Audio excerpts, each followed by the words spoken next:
Assalamu alaikum dear students. I hope you people are good or enjoying your holidays.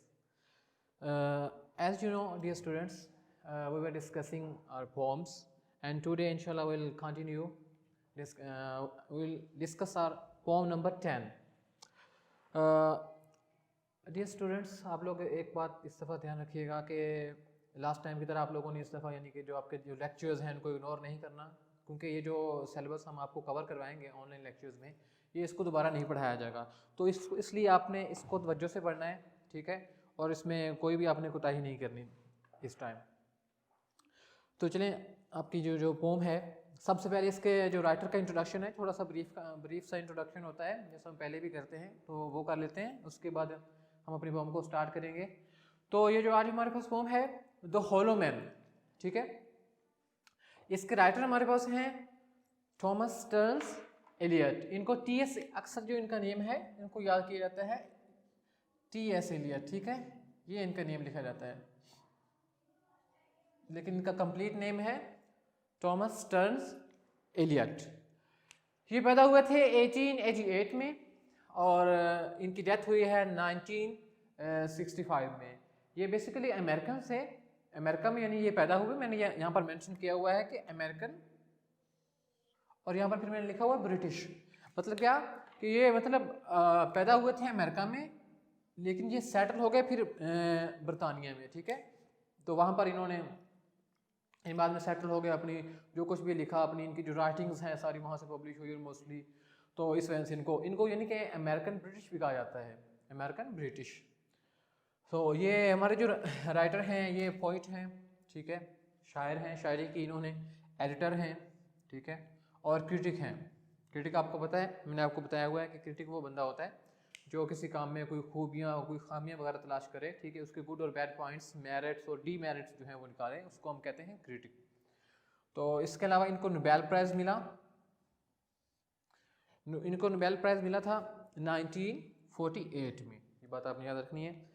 और ये जो modern poetry थी इसमें इनकी बहुत ज़्यादा कंट्रीब्यूशन थी, इस वजह से इनको ये नोबेल प्राइज़ मिला था, इसकी वजह से। ओके, और इनकी जो एक फेमस पोम है द वेस्टलैंड, ठीक है, इसकी वजह से ये बहुत मशहूर हुए। ये इनकी जो पोम है ये बहुत सारी लैंग्वेजेस में इसको ट्रांसलेट किया जा चुका है और ये बहुत यानी कि वर्ल्ड फेमस एक पोम है द वेस्टलैंड, ठीक है। अच्छा, ये जो पोम है जैसा कि मैंने यहाँ पर मेंशन किया हुआ है, इसका जो एपिग्राफ है ना बच्चों, एपिग्राफ कहते हैं अ कोटेशन, या जिसे आप कोई सेइंग कह सकते हैं। कोटेशन क्या होती है?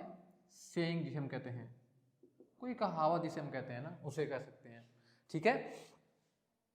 तो a quotation at the beginning of some piece of writing, कि किसी भी कोई प्ले है, कोई ड्रामा है, कोई पोम है, उसके आगाज़ में कोई जो लाइनें होती हैं ना, कोई ऐसी कोई कोटेशन, कोई कहावत अगर कोई यानी ऐसे उसको ऐड कर दिया जाए तो उसको क्या कहते हैं? एपिग्राफ, ठीक है। तो इसका जो एपिग्राफ है यानी द होलो मैन, इसका क्या है एपिग्राफ? द होलो मैन, यानी इसकी जो स्टार्टिंग लाइन्स हैं, जो बिगिनिंग लाइन्स हैं, वो हैं द होलो मैन के नाम से। तो ये जो हैं ये कहाँ से ली गई हैं एक्चुअली? ये जोसेफ कॉनरैड्स, ये एक राइटर है और इसका ये जो एक वर्क है, ठीक है, यानी कि इसका वर्क है द हार्ट ऑफ डार्कनेस, ठीक है, यहाँ से ली गई है Joseph Conrad's heart of darkness से, ठीक है, कि ये यहाँ से एलियट ने इस राइटर के वर्क से ये जो इसकी यानी कि स्टार्टिंग लाइंस हैं इसने वहाँ से ली थी। सो अब हम इसको स्टार्ट करते हैं। Okay, the hollow man, writer कहता है we are the hollow man. Hollow mean जिसे हम यहाँ पर ये कह सकते हैं कि जी वीक, होलो को वीक के माना में ले सकते हैं या सोलेस कह सकते हैं, वर्थलेस भी कह सकते हैं, ठीक है, इसके माना में आ सकता है। वैसे होलो का हम जो आमतौर पर जो मतलब लेते हैं वो हम कहते हैं जी एम्प्टी, खाली, इसको सोलेस भी कह सकते हैं, एम्प्टी कह सकते हैं, ठीक है। राइटर कह रहा है we are the hollow man, ठीक है, वो कहता है कि हम खोखले इंसान हैं। असल में ये जो राइटर है ना, आपने इसके बारे में एक बात याद रखनी है कि टी.एस. एलियट जो है इसके जो फेमस जो थीम्स हैं वो पता क्या है इसके, क्योंकि जब हम इसकी पोम पढ़ेंगे तो हमें फिर उसके बारे में पता होना चाहिए। ये जो मॉडर्न मैन है ना,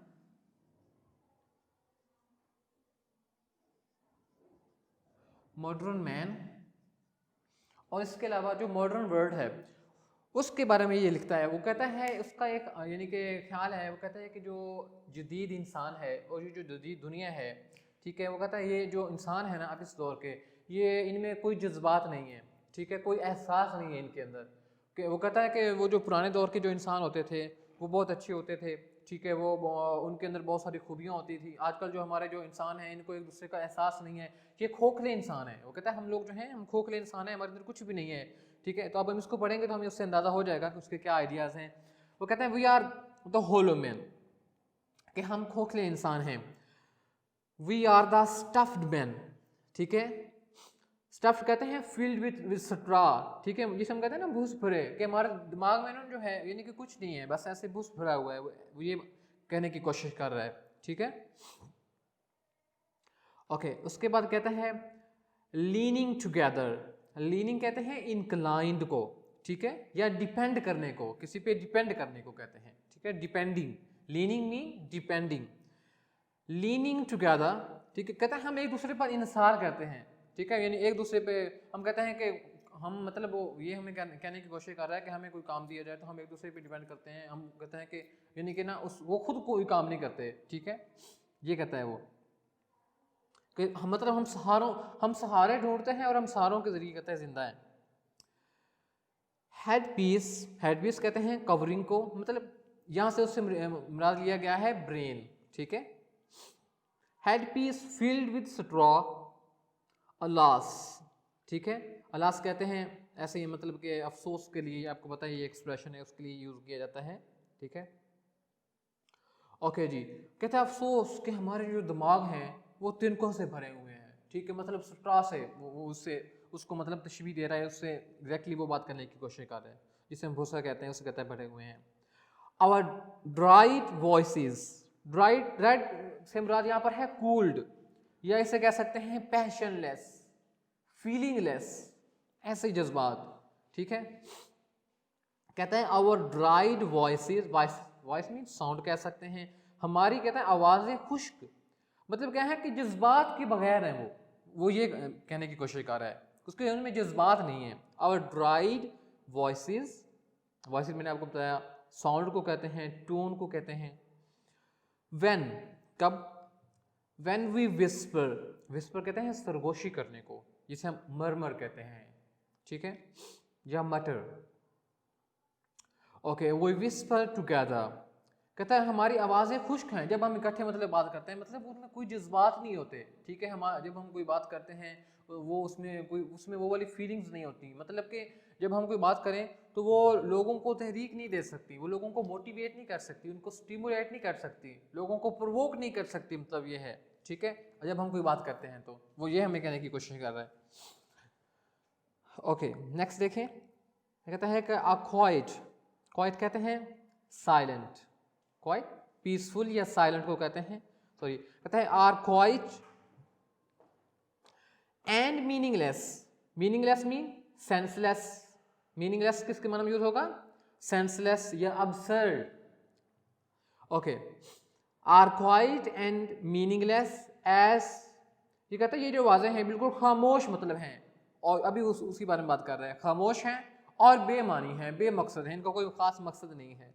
एंड विंड, ठीक है, विंड कहते हैं एयर को, wind mean air, breeze in dry grass, कहते हैं जैसे यानी कि जो होती है खुश घास पर हवा चलती है, ठीक है, तो उसका मकसद कि उसकी तरह हमारी जो आवाज़ें हैं उसकी तरह हैं, कि उसका कुछ खास मकसद नहीं है, उससे ये कहने की कोशिश कर रहा है। कहता है आर रैट्स, आपको पता है रैट्स से क्या मतलब है, कहता है और सॉरी और रैट्स, रैट्स उसे अपोस्ट्रोफी यूज हुई है, ठीक है, पोजेशन के लिए, और रैट्स फीट मतलब उसके जो फीट होते हैं रैट के, ठीक है।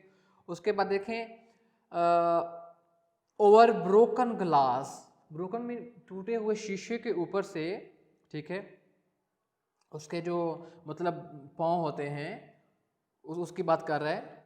रेड खरगोश को कहते हैं, आपको पता ही है, ठीक है। In our dry cellar, cellar कहते हैं तहखाने को, ठीक है, बेसमेंट जो होती है आपका, ठीक है, ग्राउंड स्टोर कह सकते हैं,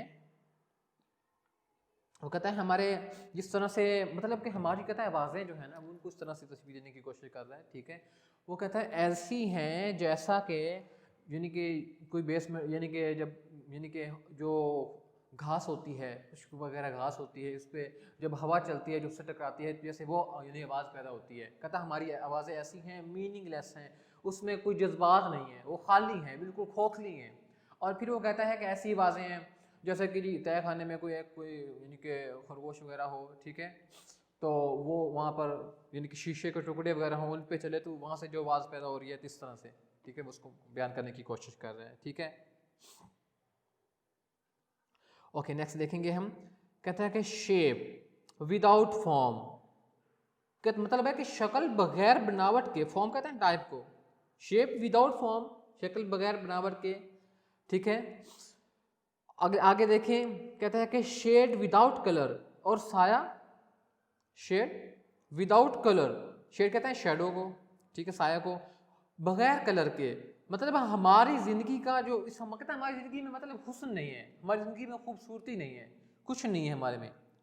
असल में ये जो राइटर है ना यहाँ पर वो बताता है कि वो हमसे ये एक इनडायरेक्टली ना हमसे एक क्वेश्चन करता है कि ज़िंदगी का मकसद क्या है, ज़िंदगी का यानी कि क्या मकसद है।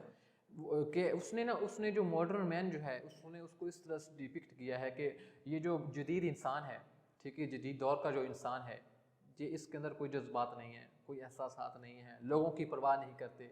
इसकी जो असल में जो वेस्टलैंड जो मैंने अभी इसका जिक्र किया था कि इसकी ये जो पोम है इसका थीम भी ये था कि इसने मॉडर्न मैन जो है उसको उसने इस तरह से डिपिक्ट किया है कि वो जज्बात से आदी बंदा है, ठीक है, उसको किसी का एहसास नहीं है, वो बस अपने काम से काम रखते हैं, किसी का एहसास नहीं करते, ठीक है। और उसने हमें हॉलो मैन इस वजह से भी कहा है, कहते हैं कि जो पुराने दौर के बंदे होते थे वो ज़्यादा लर्नड पर्सन होते थे, बहुत पढ़े लिखे होते थे, उनके पास नॉलेज ज़्यादा होता था। आज हम कहते हैं पढ़ते भी एक तो नहीं है, ठीक है, हमारे अब उसकी मिसाल हम ऐसे भी ले सकते हैं कि हमारे पास जो मोबाइल फ़ोन्स हैं हम थोड़ी बहुत इनसे चीज़ें देख ली और थोड़ा बहुत पढ़ लिया, लेकिन वो लोग बहुत ज़्यादा पढ़ते थे। तो उसने ये भी पॉइंट एलिबरेट किया था।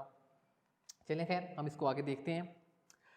तो फिर वो कहता है कि मतलब उसने ये बयान करने की कोशिश की कि हमारी जो ज़िंदगी है ना ये इसमें हुस्न नहीं है, ठीक है, इसमें कुछ भी नहीं है। पैरालाइज्ड आपको पता है, ठीक है, कि कोई मफलूज वगैरह उसको हम कहते हैं, इसका इंग्लिश में मतलब होगा मोशनलेस या डिसेबल आप इसको कह सकते हैं। फोर्स मीन पावर मतलब है हमारी जो ताकत है वो बिल्कुल मतलब ऐसे फोर्स है वो मफलूज है जिसे कह सकते हैं। जेस्चर सिग्नल को कहते हैं। विदाउट मोशन एक्शन को कहते हैं। और हमारे इशारे हैं बस बगैर अमल के हम सिर्फ कहता है इशारे करते हैं, ठीक है। हमारी ताकत मफलूज हो चुकी है, उसमें कुछ भी नहीं है, ठीक, हम कुछ भी नहीं करते, कहते मतलब क्या है, हम कहते हैं मतलब हम बिल्कुल मतलब कहता है ऐसे खोखले हैं, फिर वही बात कर रहा है। मीनिंगलेसनेस ऑफ लाइफ को मतलब वो कहने की कोशिश कर रहा है कि लाइफ का मतलब क्या है, हमारी ज़िंदगी जो है इस तरह से मतलब बेकार सी ज़िंदगी है हमारी। Okay dear students, I think अगर हम इसको मज़ीद आगे पढ़ेंगे तो ये लेक्चर प्रोलॉन्ग हो जाएगा, तो इंशाल्लाह कल हम इसको अपनी जो पोम है इसको कंक्लूड करेंगे और मैं आपको इसकी कोटेशन वगैरह भी जो हैं वो लिखवाऊँगा। तो I think it's enough for today and will continue it tomorrow. Keep working and Allah Hafiz.